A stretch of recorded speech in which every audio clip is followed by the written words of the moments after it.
Materi kedua, yang berjudul Sejarah Metodologi Desain. Pada awalnya, desain dianggap sebagai kegiatan yang tidak dapat diajarkan dan lebih banyak bergantung pada pengalaman, intuisi, dan naluri. Namun, pada tahun 1950-an, desain mulai dipelajari secara ilmiah dan sistematis. Salah satu kontributor awal dalam pengembangan metodologi desain adalah arsitek Christopher Alexander, yang dikenal karena teorinya tentang pola dalam arsitektur.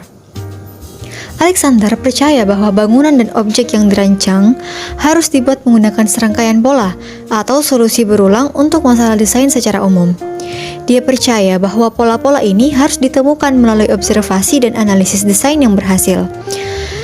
Dan mereka dapat diterapkan dalam konteks baru untuk membuat desain yang inovatif dan efektif. Karya Alexander membantu menggeser fokus desain dari proses individualistik dan subjektif menjadi proses yang lebih sistematis, objektif, dan dapat diajarkan. Beberapa contoh pola dalam arsitektur yang dikembangkan oleh Alexander antara lain pola jendela duduk, pola bukaan di sudut, pola tangga belok, pola teras tingkatan, dan pola teras berpagar. Setiap pola dijelaskan secara detail dalam bukunya A Pattern Language Tones Buildings Construction. Pola ruang terbuka, ruang penyangga, dan pintu depan dan belakang. Pola ruang terbuka misalnya mengacu pada penggunaan ruang terbuka untuk menciptakan keterkaitan antara ruangan dan meningkatkan kualitas ruang. Pola ini diterapkan dalam desain ruang publik seperti taman, plaza, atau kampus universitas. Contoh penerapan pola-pola arsitektur ini bisa ditemukan dalam desain lingkungan, perencanaan kota, dan desain bangunan. Sebagai contoh, pola jendela duduk dapat diterapkan pada desain bangunan hunian agar menciptakan area yang nyaman dan terang untuk duduk dan bersantai. Pola teras berpagar dapat diterapkan pada desain taman kota untuk menciptakan ruang terbuka yang terlindungi dari kebisingan lalu lintas dan memberikan tempat bagi orang untuk bersantai dan berkumpul. Salah satu contoh penerapan pola dalam arsitektur oleh Christopher Alexander adalah dalam proyek pengembangan kota Emeryville, California yang dilakukan pada 1970-an. Alexander dan timnya mengembangkan seperangkat pola yang kemudian diterapkan dalam desain kota baru tersebut. Hasilnya, Emeryville menjadi contoh sukses dalam pengembangan kota berorientasi manusia dengan kualitas lingkungan yang baik dan keterkaitan yang kuat antar ruang publik dan privat. Ide-ide Alexander sejak itu telah berpengaruh dalam berbagai disiplin desain, termasuk arsitektur, perencanaan kota, dan rekayasa perangkat lunak. Karyanya telah menginspirasi banyak desainer dan pemikir lainnya untuk mengeksplorasi penggunaan pola dan pendekatan sistematis lainnya dalam desain. Pada tahun 1960-an, konsep desain berorientasi pengguna mulai berkembang, di mana desain difokuskan pada pengalaman dan kebutuhan pengguna. Ini menjadi dasar untuk pengembangan metodologi desain berbasis pengguna yang masih digunakan hingga saat ini. Pada tahun 1970-an, proses desain mulai dibagi menjadi tahap-tahapan yang terstruktur, seperti tahap konseptualisasi, perencanaan, pengembangan, dan evaluasi. Ini memberikan kerangka kerja yang jelas untuk para desainer dan membantu memastikan bahwa semua aspek produk telah dipertimbangkan dengan baik.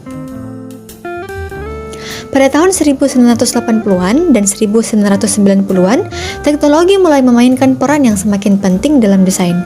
Ini memunculkan pendekatan desain berbasis komputer, di mana desain dibantu oleh perangkat lunak komputer. Teknologi juga memungkinkan pengguna metode prototyping yang lebih efisien dan efektif. Pada tahun 2000-an, konsep desain responsif mulai berkembang, di mana desain harus mampu menyesuaikan dengan perubahan lingkungan dan kebutuhan pengguna. Ini memicu pengembangan metodologi desain yang lebih fleksibel dan adaptif. Pada saat ini, metodologi desain terus berkembang dan berubah, didorong oleh teknologi yang semakin maju dan tuntutan pasar yang terus berubah. Namun, pendekatan yang berpusat pada pengguna tetap menjadi dasar dari hampir semua metodologi desain modern. Lintasan masa beberapa perkembangan dalam metodologi desain. 1856, Christopher Dresser memperkenalkan pendekatan ilmiah dalam desain produk yang disebut sebagai scientific design.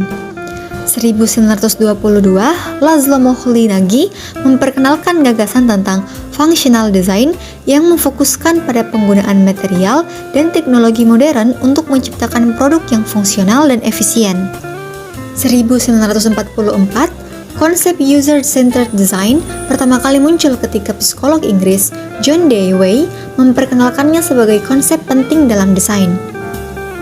1960-an, desain grafis Swiss Joffer Müller-Brockmann memperkenalkan pendekatan grid system dalam desain grafis. 1970-an, perkembangan participatory design dimulai di Skandinavia, di mana pengguna dan pemangku kepentingan lainnya dilibatkan dalam proses desain. 1980-an, Christopher Alexander memperkenalkan konsep pattern language dalam bukunya yang berjudul A Pattern Language Towards Buildings Construction. 1990-an, munculnya desain berbasis pengalaman atau experience design yang mempertimbangkan pengalaman pengguna sebagai faktor utama dalam desain. 2000-an, perkembangan design thinking dimulai di Stanford University yang memadukan pendekatan desain dengan memecahkan masalah secara kreatif.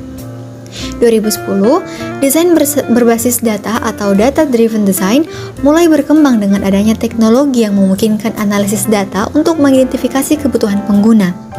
2020-an, desain berbasis sistem atau system-based design semakin diterapkan untuk mengoptimalkan kinerja sistem secara keseluruhan dalam desain produk. Dari lintasan waktu ini, dapat dilihat bahwa metodologi desain telah berkembang dari pendekatan ilmiah hingga pengalaman pengguna menjadi fokus utama dalam desain.